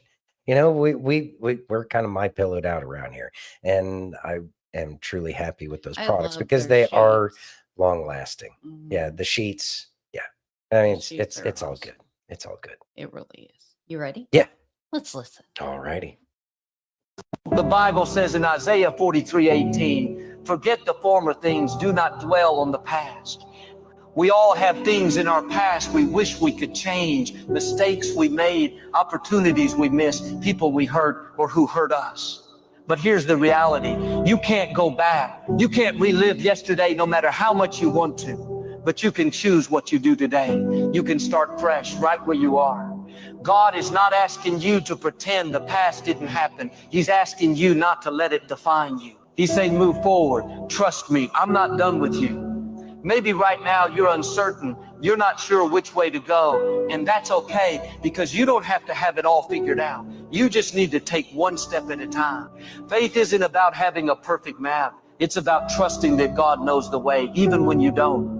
And every struggle you're facing right now, it's not random, it's not meaningless. God can use it to grow your faith, to build your character, to draw you closer to Him. The truth is, His plan for you is bigger than what you can see right now. His timing isn't always our timing, and that's frustrating sometimes, but it's always right. So I want to encourage you today, trust the God who sees the bigger picture. Trust the God who isn't limited by your past, your mistakes, or even your fears. He's working even when you can't see it. He's preparing good things ahead for you, things you never imagined. Type amen and share. Thoughts? All right. Isaiah chapter 43, verses 18 and 19. Forget the former things. Do not dwell on the past. See, I am doing a new thing. Now it springs up. Do you not perceive it? I am making a way in the wilderness and streams in the wasteland. God is always doing something new, and the past is the past, and it needs to be left there. And it can be challenging at times to leave the past in the past. But it's our job to try to keep our eyes forward. We can't fix anything in the past, and the future doesn't exist yet. So what do? We focus on what's going on, and we keep aware of the things that God's doing in our presence, so that way we know that He's working with us and for us, because we are doing something for Him. If He was that upset about your sins in the past, then you would be, Maybe not here. Who knows? Who knows what he would do? But at the same time, he is most certainly working in your present. And that's what we need to focus on. So don't worry about the things in the past and focus on the present. So that way you can create or be a part of the future that he already has set for you. Mike says, the mistakes in my past has made me the man I am today. Amen. And that's the truth. We can't be new creations if we don't recognize the mistakes that we made before. Yep. You ready? Thank you. Yeah. It's everyone's favorite. All right. Would you read that, please? Oh, Scott Jennings. All right. Scott Jennings says Democrats are hemorrhaging voters because they chose all the wrong constituencies. Let's listen. I mean, yeah. He's not wrong. He's not wrong. If it's going to play. Yeah, I think the Democrats are hemorrhaging voters because they've chosen all the wrong constituencies. They seem to care more about illegal aliens than American citizens, violent criminals than law-abiding citizens, and the Palestinian flag more than the American flag. That is not true, and that is when you take those positions on things like that, people tend to run to the other party. And is there one mainstream Democrat that said he likes illegal immigrants over? And you know that's not necessarily Chris Van true. Hollen? There's one. He said that? Chris Van Hollen did not say that. He went and had margaritas at my tavern. He met with Kilmar Armando Abrego Garcia, who was brought back to the United States. The administration conceded that he was sent there wrongfully. So Chris Van Hollen. I mean, if you want to keep going down this road. All right, Alencia. You claim that Democrats like. Hold on. As someone. Thoughts? I mean, obviously, they're going to disagree with what Scott Jennings says, but if nothing else, that's the narrative that most Americans are starting to see. They're starting to see that the Democrat Party sides with the fringes of society and the people who didn't come here legally. It's the Democrat Party. More and more people are seeing the Democrat Party of today as the same Democrat Party that was voting for slavery back before and during the Civil War. It's just kind of what people are seeing it as. And so they do have a really big problem that they need to overcome, because whether or not they agree with it, the problem for the Democrat Party is that's what it really looks like. And most people are pulling away from it. Otherwise, President Trump wouldn't have won 3 times. And that's another thing, too, that's working against the Democrat Party is they had Joe. And Joe and that whole administration was a very transparently crooked, and Joe didn't know what he was doing. And so it really just, it was bad. It was real bad. And so that's why so many people are bailing out on the Democrat Party, because they think that the Democrat Party left them for feelings over facts. And it doesn't mean that Americans don't empathize with the LGBTQ community. I'm not going to say the plus, but the LGBTQ community. Most Americans agree with their plight or are willing to accept that. What Americans don't agree with is all of us having to pay for their lifestyle, which is exactly what the Democrat Party has appeared to have supported. That's why when President Trump came in, he pulled the funding for so many of those things. The Democrat Party was for USAID, but yet all of this corruption seemed to just vaporize in a second as soon as that money disappeared. A lot less of the things that the Democrat Party was pushing unnecessarily and what most Americans didn't agree with stopped instantly. And that's why more and more Americans are not siding with the Democrats. So was the specific words that Scott Jennings used, that they would rather side with the illegal aliens, 100% true? Probably not. But at the same time, they sure do seem to be spending a lot of time defending the illegal aliens, which is why people feel the way they do. Without a doubt. Yeah. Go Without Scott. a doubt. Go Scott. Go, Reckon. Scott. You ready? Yeah, I'm ready. Would you read that, please? Certainly. Jeffrey Mead reacts to insane leftist calling to kill MAGA hat wearers. Let's listen. The sane left. I know. They're the party of peace. Mhm. Ready? Mhm.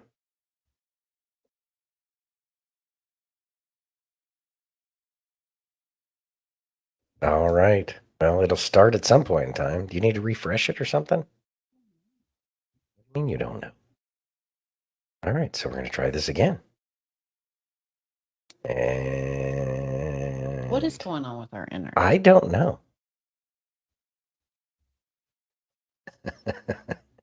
Is it Agent Smith? There we go. Pew pew. That's what we do.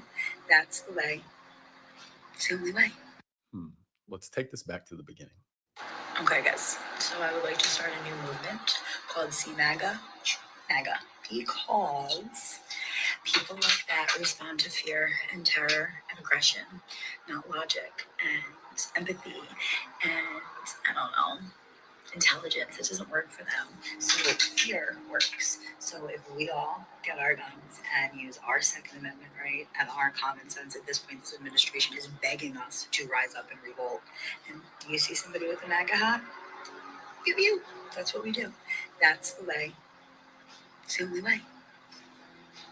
Put them back in their basements, make them scared again. You know, what drives somebody to become so extreme about half the country? Like, think about that for a second. And yes, she could have something mentally wrong with her. That is a possibility. But the bigger thing I want to focus on is the Democrats' messaging. Their messaging is very emotional. Rather than attacking issues, they attack people. Rather than saying, hey, your idea sucks, they tell their base that you're evil, you're racist, you're a bigot, you're a Nazi, you're like Hitler. The party and their messaging has become very extreme. And this is one of the reasons why they're bleeding voters. But a lot of their content is so extreme and emotionally manipulative that it gets people to think things like this. Ask yourself, why were we not seeing multiple assassination attempts on Kamala Harris? Why not? It's not because she's good and Trump's bad. It's because one side demonizes the other side so much to their own base that that base then thinks that these people quite literally will destroy the country, put people back in chains, and do horrible things to people. The Democrats emotionally manipulate people on a regular basis in order to get their vote and in order to keep their vote. Again, that's why we saw such extreme measures taken against Donald Trump, but not the other way around. And this woman's also saying another thing. She likes when people were scared to come out and say they were a conservative or to support Trump because they were worried about being canceled. They were worried about losing their job. She enjoyed, all the closet conservatives back in the day. She doesn't like conservatives having a voice. She doesn't like conservatives being out here saying the things they believe in and fighting for those things. She wants conservatives in the basement quiet. I mean, when you see multiple things like this, it's just a reminder of how the Democratic Party plays the game. And again, it's far less about policy and far more about demonizing your opponent in every possible aspect that you can. And that gaslighting and emotional manipulation then incentivizes people to do crazy things and believe absolutely crazy, insane things. It's a problem because you also can't have any productive conversation. And this is one of the reasons why you'll see so many Democrats focused on simply opposing Trump no matter what. Like I said before, they currently care more about opposing Trump than they do about doing anything productive for the country. Everything is fight Trump, fight Trump, fight Trump. But they're so tangled up in their own emotional storm they created that they can't even see reality. Also, just a reminder, I have a free thoughts. All right. So,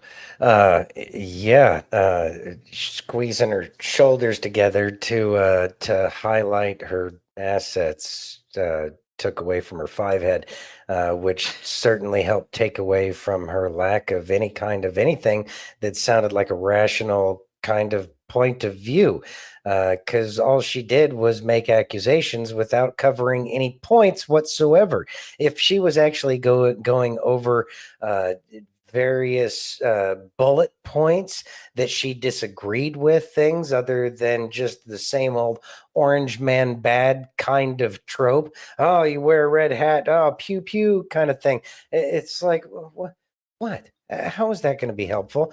And I think that, yeah, exactly, Steph, TDS through and through. And the man brought up a great point, and that is that they really are just gaslighting, and they do just react, and they really did like it a lot when everybody was silenced that was trying to bring up a different perspective. But that's changed so much ever since USAID money went away. All of those fact checkers seem to stop having as much power pull that they used to have. And Right. I mean, there's still leftovers, phantoms of that era, because people, even on this show, we don't know what we can or can't say, even though it seems like there's a lot more freedom of speech now than there was during the entire Biden administration, let alone the amount of silencing that was going on during the Sotero era. And oh boy, can I tell you about that. I mean, you were in Facebook jail for like 6 years. Yeah. They had no access. And so now that people are able to speak up again, it's changing the dynamics of everything. These people were allowed to run roughshod because they specifically pushed through the repeal of this, or changing of the Smith-Mundt Act. They were able to push a single narrative and silence an entire section of society, therefore shutting down any kind of rational conversation. So they actually started to think that they were the rational ones, which is really funny when you think about it, especially if they just listened to themselves and the things that they were saying. They'd recognize that it's not rational or logical, but it makes sense to them. And so therefore the inmates started running the asylum here. I mean, Secret Service should be knocking at her door, honestly. Well, no, because she's not talking about Trump. She's just talking about anybody with a MAGA hat. And that is a threat in and of itself, which is the very thing that a lot of people did have to stop in their communications, because it was starting to get out of control. And we understand that everybody needs to grow, and everybody grows at their own pace, but it's time for them to start growing because of the inherent violence that seems to be surrounding that kind of perspective. Anyways, Mike says she was all about clickbait as she sits in her bra. Exactly. And that has worked for so long. But as we come through or to this, what appears to be a revival, the OnlyFans kind of mentality, and I have boobs, look at me, that it doesn't have the appeal that it has, because more and more people are starting to see it from a real perspective, which is like, just save it for the beach and obviously the internet. Yeah. And make the internet great, because it was ever great before. Anyway, Steph says, if we did those kinds of videos, they would have had us locked up, thrown in jail, and underneath the jail. Boy, that's 100% true. And Mike says, if you're going to show them, I'm going to look. I mean, I'm not saying I'm not going to look. I mean, it's human nature. But at the same time, either you're trying to be smart or you're trying to show your boobs. She was just trying to show her boobs. She was just trying to show her boobs. You ready? Because she certainly didn't have a point. No. Other than that was worth stupidity. listening to. Yeah. You ready? Yes. Would you read that, please? All right. Oh, how fun. Bayer is buying Monsanto. Makes perfect sense. Let's listen. Sadly, in Bizarro World, it does. I know. We're going down rabbit holes on this podcast. Bayer is a pharmaceutical company. Monsanto is a pesticide company. Bayer bought Monsanto. Bayer makes drugs for non-Hodgkin's lymphoma. Monsanto makes a toxic herbicide called glyphosate that they spray on food. Glyphosate, wait for it, causes non-Hodgkin's lymphoma. Now we've come full circle. Big Pharma is in bed with Big Food, and both of them are in bed with our Western health system. None of which is concerned with making cures, all of which is concerned with making customers. Welcome to the circus. Thoughts? Great. Bayer, the company that worked with the Nazis. You do pest control for them. And Monsanto, which gave us Agent Orange. Wow. What a match made in heaven. Mm-hmm. Wow. All right. So, but then again, and this is part of something that I'm seeing across the board, and that is, and I'm not saying that Bear is still associated with that. So let me go ahead and make that clear at this point in time. But what I am going to say is I'm starting to see a lot of mergers and acquisitions that are happening again that stopped for a period of time. What is this indicating? I have no idea, other than the fact that we're starting to see another turnover in business into something very different than what was, into something that will be. I just have no idea what that will be is going to be. But these large changes don't ever really give me a big warm and fuzzy. Chad says the chemicals they use on crops are horrendous. Steph says, and I had large B-cell non-Hodgkin's lymphoma. Wow. Stage 4. I forgot that. Wow. God delivered her. God does deliver. Best position out there. Praise be to God, we still have her. Mm-hmm. Ready? Yes. Would you read that, please? All righty. Calcanis squirms on air as Sachs reminds him how badly he got duped by the Russia collusion hoax. Let's listen. All right. I love what you're down to now, J. Cal. You started believing that Trump was a Russian asset. He was a Russian spy. Yeah, you did. You were tweeting it at the time for years. I didn't. I always thought that was like a crazy concept. You deleted those tweets, but you did. No. It's okay. You were fooled by the media. It's okay. No. I always a lot thought of people were fooled. I said this very clear on the pod. I always believed the Russians wanted to create chaos, like we're experiencing here in this discussion amongst Americans, to distract us, and that they would do it even-handedly with anybody. They would do it with... The people who were creating the chaos were actually the people who perpetrated this coup attempt against the president, the people who perpetrated the Hamilton 68 dashboard fraud. Those are the people who perpetrated the chaos. Sure. I think if the Russians weren't really have hacking any evidence. everything... No, you the Russians don't have hacking specific is... evidence. You don't have specific evidence of a Russian hack. Go read Matt Taibbi's reporting. I just gave this them is to refuted. You. I just gave it to you. The RNC, the head of the RNC said, yes, we were hacked. Our partners were hacked. They explicitly said this. This is all facts, David. But anyway, we got the senator here. We can have our Russiagate debate forever. You can tell me that I think Trump's a Russian asset. I don't think Trump's a Russian asset. I think that's insane. But I do think the Russians like to cause chaos. Moving on. Boy, he didn't like those questions, did he? No, he didn't like those questions. Well, there was a lot of tap dancing there, and that's okay. But he did get called out on the fact that he deleted those tweets, which is pretty funny. They're going to have a lot of cognitive dissonance, and we've talked about this for a long time. They've got a lot of cognitive dissonance that they got to get over, and the only way that's going to happen is that they get confronted with the very things that they're trying to avoid. But this is one of those moments where that tap dancing is actually going to be for that gentleman's growth, and he's going to have to admit to himself that he fell for the Russia crap. It is what it is. But as these people wake up, they will be much more beneficial to society because they won't be just merely repeating the talking points that the Mockingbird media told him to. And I will say that that's one of the other things that we are seeing the positive effect of a lack of power that Project Mockingbird did once have, because these people don't have the reinforcing information brought up again and again and again, telling them this is what you should think, this is what you should think, this is what you should think.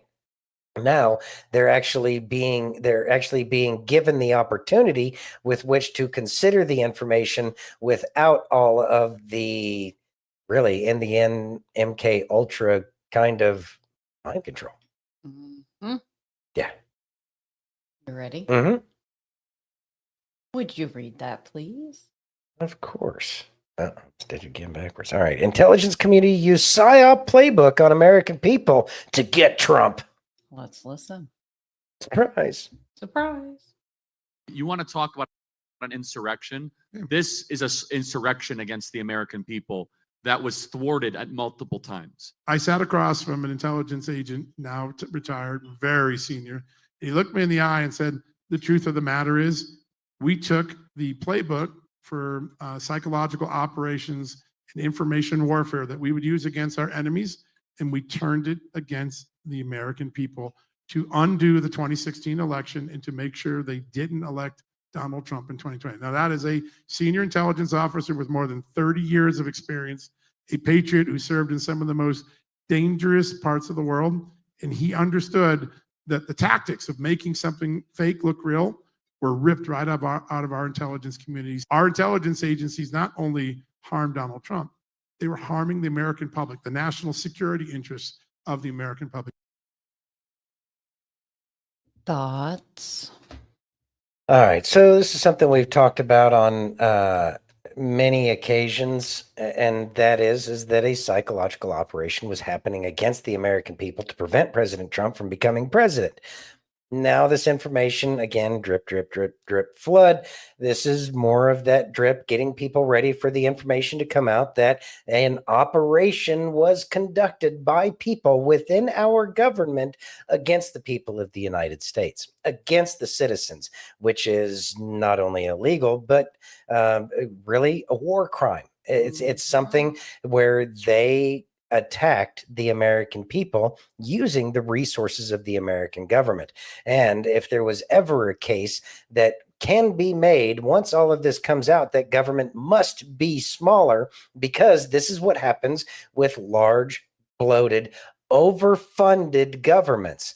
So my only concern moving forward is how big of a budget is this government going to have because of the tariffs that are going to be on there? And now that those tariffs are in place, and as we get our debt paid off, and then once the debt is paid off, is our government really going to be responsible enough to cut back even further, to say, no, we don't need that money? I think that that's something that needs to be discussed and addressed sooner rather than later, because that's something that could turn around and bite us in the ass again in the future. Once the bills are paid and our government has this glut of cash, how do we prevent the government from doing this again, because they have more money than they know what to do with? Yeah, there is that. You ready? Especially with the use or lose stupid concept. Oh, I know. Yeah. It's ridiculous. Are you ready? Mm-hmm. Let's listen. It's time for you to be happy. It's time for you to have peace. It's time for you to have financial stability. It's time for you to have joy. It's time for you to have love. It's time for you to have hope. It's time for you to get rid of depression, stress, anxiety. Just touch 3 people, say it's time. It's time. Thoughts? It's time. It is time to have hope. And I would say real hope. And I think that we can see the reasons for that. We don't just have to have hope because we've prayed for hope or something to hope for. It's time to be happy, not because we think that we can see that, or not because we have to pray that we want to be happy. There are actual reasons for us to have hope. There are reasons for us to be happy. So it is time. And so we need to allow ourselves, we need to give ourselves permission to have that hope, to be in joy, to be in happiness, because beautiful and great things are happening today, not some random time in the future, and certainly not some hopey changey kind of poster crap that they were selling us back in 2008. Things are actually changing, and it's happening in front of our eyes. So make sure that you are doing your part to give yourself permission to be in that joy, to be in that happiness, and to have that hope for the beautiful things that are happening right now. He is speaking our language, Silver. There we go. Mike says, in an asset-based financial system, it's hard to spend money you don't have. Well, yeah. It's time. It's time. Yes. There we go. You ready? Yeah. Let's listen. All righty. Your brain literally rewires itself when you focus on the present moment instead of spiraling about yesterday's mistakes or tomorrow's worries. This ancient wisdom isn't just feel-good advice, it's backed by neuroscience. When you concentrate on what's happening right now, you activate your prefrontal cortex and calm your amygdala. the fear center of your brain. Here's the hack. Every time you catch your mind wandering to past regrets or future anxiety, immediately name 5 things you can see around you right now. This simple grounding technique forces your brain back to the present moment and breaks the cycle of destructive thinking patterns. The beauty is that helping others also helps you. When you share positivity or lend a hand, your brain releases oxytocin and serotonin, naturally boosting your mood. It's like lighting someone else's candle. Your flame doesn't get dimmer. It actually makes the whole room brighter. Present moment awareness isn't selfish. It's the foundation for everything else. Thoughts? All right, beautiful. You know, we've said it on here on more than one occasion, and that is if you are depressed, you're thinking about the past. If you have anxiety, you're thinking about the future. And in that video, they actually said 5 things you can see, but there's actually a lot more than that. It's the 5, 4, 3, 2, 1, and that's 5 things you can see, 4 things you can touch, 3 things you can hear, 2 things that you can smell, and 1 thing that you can taste, even if it's just the dry mouth, whatever it is. But the thing is when you do that, it puts you in the present moment because you see what's going on. You're engaging all 5 of your senses that you have, the God-given senses that you have. And when you use those, it helps you think about the things that are happening at this very moment. And I was in a very bad place when there was a lady who told me that. And I'm truly grateful for her because it helped me get further along on my path to become a much better person than I was before, so I could become the person that God always wanted me to be. And so when you use that 5, 4, 3, 2, 1, it certainly helps you put yourself in the right place, which is the here and now. Every day is a gift. That's why it's called the present. Amen to that. But it's not always easy. No. It's not always easy. It can be very difficult, especially when you're exactly, Chad. Just in that moment. But honestly, the one thing I just recently learned is, what is getting angry going to change? Don't tell me how to change nothing. Or you can change and be happy. Yeah. Don't worry. Be happy. All right. Capture your, Hope says, capture your thoughts and bring his truth to it. Amen. Exactly. And then Shrooming Away says, if you constantly talk bad about yourself, it becomes true. That is another thing to really keep in mind is it's more of the power of life and death is within your tongue. And so you need to make sure that you are speaking life not only to others, but to yourself as well. Yes. And then Chad says, same if a lie is told to you so many times, you will believe it. Yeah. The Nazis taught us that one.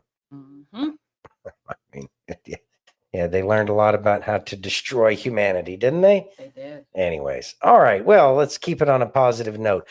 Remember, the present is exactly what matters because this is the present is the only time that you have the ability to affect anything if you have the ability to affect anything at all. Exactly, Silver. Our tongue is powerful. Anyways, with that being said, I'd like to thank each and every one of you for joining us, and we appreciate y'all coming back, even though we, trying to catch up with life, and so we weren't here yesterday on Monday. But barring anything ridiculous happening, we should be back tomorrow. I don't see why not, but I'm not going to tempt fate. But anyways, we lost Facebook, but certainly join us again on YouTube, Twitch, Rumble, Locals, and Pill.net. And Facebook. And Facebook, but y'all can't hear it right now. Yeah. And if you haven't already, please take a minute and give us that virtual hug. If you're over on Rumble or YouTube, hit that thumbs up. If you're over on pill.net, take that red pill. And you can still run over to Facebook and hit one of those buttons. I mean, if you're watching it after the live, then by all means, I'm sure you can hit it because I think it'll upload the rest of it. But whatever. Anyways, we still love Facebook. Whatever. Anyways. All right. Thank you very much for joining us. We love you all. Have a great night. Be safe, and God bless each and every one of you.